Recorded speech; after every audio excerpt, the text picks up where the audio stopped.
Hey guys, what's up? So I'm sitting here chilling, listening to music, and it just, I don't know who needs to hear this, but I wanted to share something with you guys. Maybe somebody could learn from this.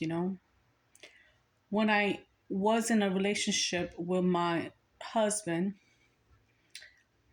when he showed me his true colors, I divorced him because he cheated on me. That's one thing. And then I found out he was a con artist. But here's the thing, he was a narcissist. So if you're married to a narcissist or you're dating a covert narcissist, um, after I broke up with him, I had to go to therapy because I was so shocked about what was happening. And a lot of people don't go to therapy. And I'm glad that I went to therapy. Only 3 times I actually went to therapy.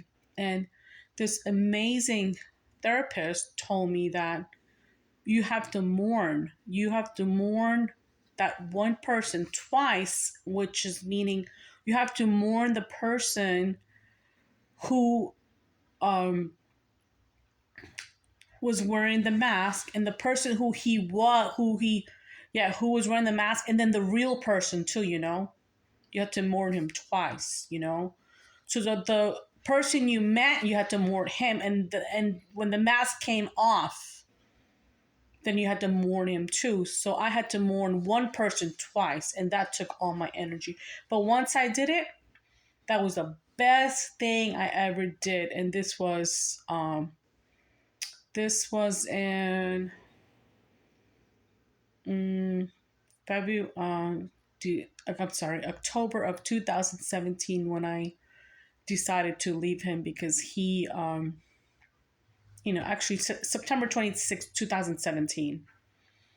I decided to leave him. And I was only with him, married to him for 22 months.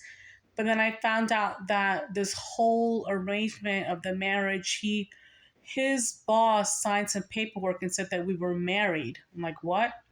Even though I went to sign some paperwork and we didn't go through the whole marriage thing, but then his boss signed paperwork and said, okay, because he was I forgot what he called those people that signed the pay. I don't know what the hell you call it, but anyways. And then I found out that he was paid by my sister. So when I met him, I thought he was my soulmate because he knew everything about me. He liked the same food as me. He just acted like who I wanted him to be because we matched each other. It's because my sister hired him, I found out later on.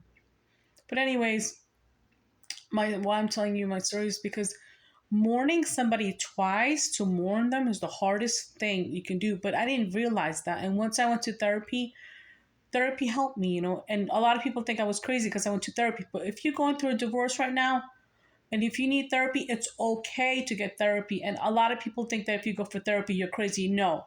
Therapy is when you can talk about it and heal from it. You know what I mean? But therapy has this stigma that, oh, if you go speak to a therapist, it's not a good idea, like you're crazy. No. There's so much help out there, and if you need help, you need to go use the help. And that's what I did. I only had to go 3 times just to understand who I was married to. And once I found out who I was married to, it was so easy for me to be like, see ya, don't want to be ya. Yep. Anyways, thanks for listening. And I don't know who needed to hear this, and I'm just putting it out there. And whoever's been through narcissistic abuse by their family members or their husband or wife or whatever relationships, I hope you heal. I hope you heal, because being with a narcissist is the worst pain you can ever feel. Because you think who they are, but then they're not who they are. And when the mask falls off, it's it's not a pretty scene, you know. But karma exists. And I've healed. I've come a long way, and healing happens every single day. It's not gonna happen overnight.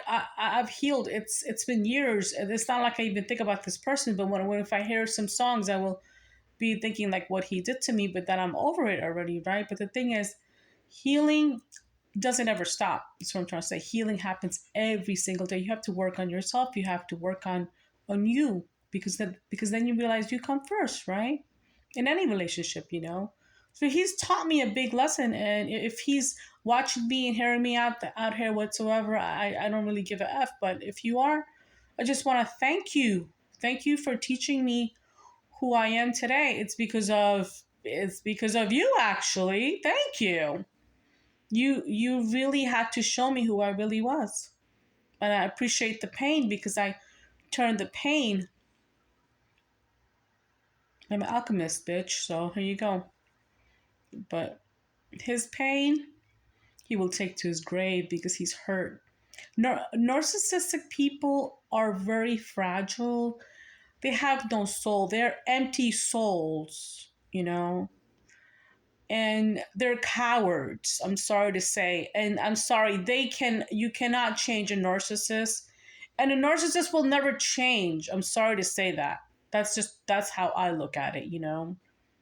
Yeah, they can't change. It's who they are, you know, from their childhood, actually. So they can't change that. I mean, if they can, it takes many, many, many years, decades of fucking therapy, but good luck. They just don't change.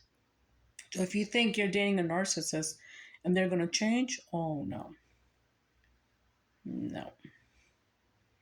Anyways, I've healed. I'm healing every day, and I'm grateful for it, you know? Yeah. Biggest mistake I ever did, been with that person. But I had to learn a big lesson, you know? Anyways, thanks for listening.